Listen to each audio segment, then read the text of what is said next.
Welcome home, Cal. All that time on the road, you finally get back for the British Grand Prix, and you do it with a contract extension in the pocket. And it's ironic because the one thing I complain about and one thing I hate is travelling. And then I renewed with a contract extension when I probably could have just done with the travelling. But no, obviously thrilled to be able to announce at the British Grand Prix that I've extended one more year to the end of 2020 with HRC and with Lucio's team. I just wonder what your feeling is about that. It's great you've extended, you're going to be in sync with the other riders, but was there any frustration that Jorge Lorenzo got that deal in the Repsol Honda team? No, because I'd already negotiated my contract way before that. You could have told us. And I already knew that I was going to re-sign with HRC. It's just where I was going to go. And for the better reasons for me, I stayed where I am. It worked out way better for me. I wanted to stay where I was anyway. The contract extension talk was already to stay there. Then they stopped with Danny, and then it moved to maybe I would go there, but I'm not interested. In the end. So what are those reasons? What is it that makes you want to stay here? I don't want to have to do more work away from home. I don't need to. My deal that I got is a fantastic deal. I get to keep my personal sponsors with Monster and stuff like that, where we know the other team is with another sponsor, and it made sense that they had the opportunity to go after Jorge and keep me in the satellite team and have 3 factory riders that are capable of winning and being competitive. That's the way that they saw it, so it's a perfect scenario for both. Yeah. So when Jorge comes into HRC, what's the setup? With yourself as another factory rider, what's the positioning, shall we say, in the pecking order? Or pecking order is always going to be Marc first because he's leading the championship as with every year. But between me and Jorge, yeah, I have good faith that I'll be very well supported again next year. The same as what I am this year. Sure, at the moment we haven't got a couple of the parts, but that's not an issue of them not wanting to give it me. It's an issue of quantity. It's as simple as that. I think you'll see that Danny hasn't got it either. Got some of the parts either. It's an issue with quantity. It's nothing to do with anything else. And when they get them, I'll get them. Between me and Jorge, I'm sure it'll be the same as what it is now. If you're fastest on track, you'll get the parts more than the other guy. But our bikes are very close. So in the end, as I've always said, if you put Marc on my bike in the night, it doesn't mean that suddenly he's not going to win, because our bikes are very, very close. But yeah, I'm happy with my new deal. They've done. I have a great relationship with Nomura, who's the president of HRC, and yeah, we struck a deal very, very early on. Basically, at Qatar, we'd already discussed that I was going to continue for one more year.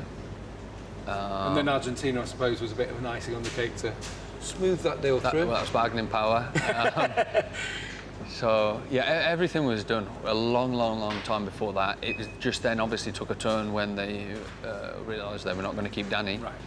And could they get Jorge, or could they get another guy that was going to fill it? Because I'm sure at one point, I know the tactic was to try and get a young rider and build them up. But in the moment, the Honda, with it being so specific to ride, it's quite difficult for young guys to come in, like Franco, who was the hot shot, and some races this year finished last or near last, and that's the reality of the situation.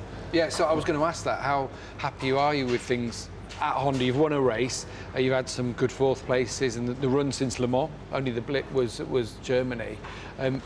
Where is that bike? Because we see Marc leading the championship, but all the other Honda riders are a bit further behind. Yeah, it's difficult. It's difficult to see Marc win so much on it when I know how hard it is to win on it, and how easy he makes it look. I know on the TV you do see we're out of control with the bike, things sliding everywhere, shaking everywhere, and that's the reality. But him being him, he finds a way around it. But I don't see anybody else that's managed to do that, especially the last couple of years. Sure, me and Danny might win a race here and there, but it's difficult. But they know that. They're not, they're very, very clever in Honda and HRC with regards to who they pick and how it works. But my job has always been to try and help them develop the bike to make a bike that is easy and smooth for everybody to ride, because at one point it was, if you moved to Yamaha, when I moved to Yamaha, it was so easy to ride. It made my career as well, because I got a great job off the back of it. After Ducati, I got another fantastic job.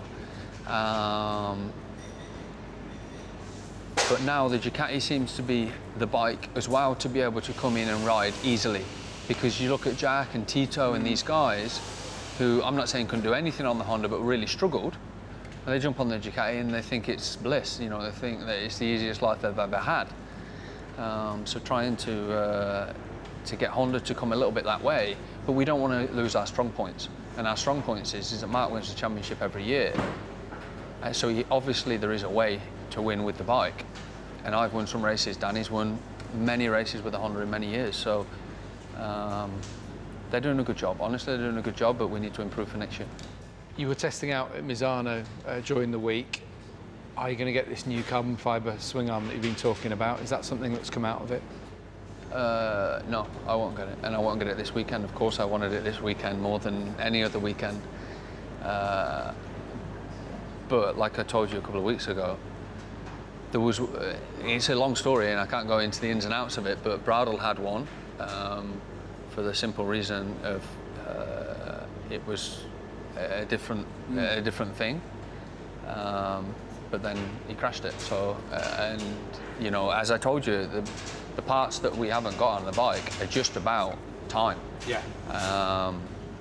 And Marc's leading the championship, so they need to put the resources into him, which I fully understand and I fully respect and appreciate.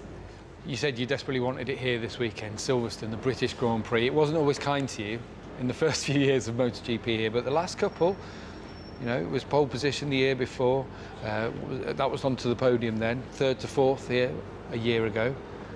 What about coming home? What's so special about it for you? I don't really know. As you know, I've had a love-hate relationship with Silverstone. I love the fans coming, I love the track. But I've just sometimes gone great here, sometimes gone bad here. But the last couple of years have gone good, as you know. I think, honestly, at the time with the Bridgestones and the Honda, I thought my time to win was 2015. Right. But I had an Australian on me, landed on me and tried some dirty moves in the gravel and didn't help me pick up my bike. You've given him some stick about it ever since. You'll get it again this weekend, the whole weekend. Especially if there's water around. It'll be trying to get him back. But I'm concerned about the weather this weekend. But is this going to be the best chance of winning this race? No, my best chance was in the dry. 100%. Yeah. And I believe that in the dry I would take a lot more risks this weekend than probably any other weekend, because why not? I've got nothing to lose. I've just extended my contract. I'm in a good position in the championship with regards to the points situation. A good 20 points can put me 4th or 5th in the championship, you know. Because it's hard to pick a favourite here this weekend, so you put yourself in amongst the favourites? 100%, yeah. But the way I'm riding, the way the team's working, yeah, definitely. But I'm concerned for the weather, because our bike in the moment is not superb in the rain. Right. Marc's superb in the rain for some unknown reason, because the last couple of years, it's 2017, really struggled in the rain, really struggled. And Marc suddenly jumped and was flying in the rain. 2016, I was stronger than him in the rain.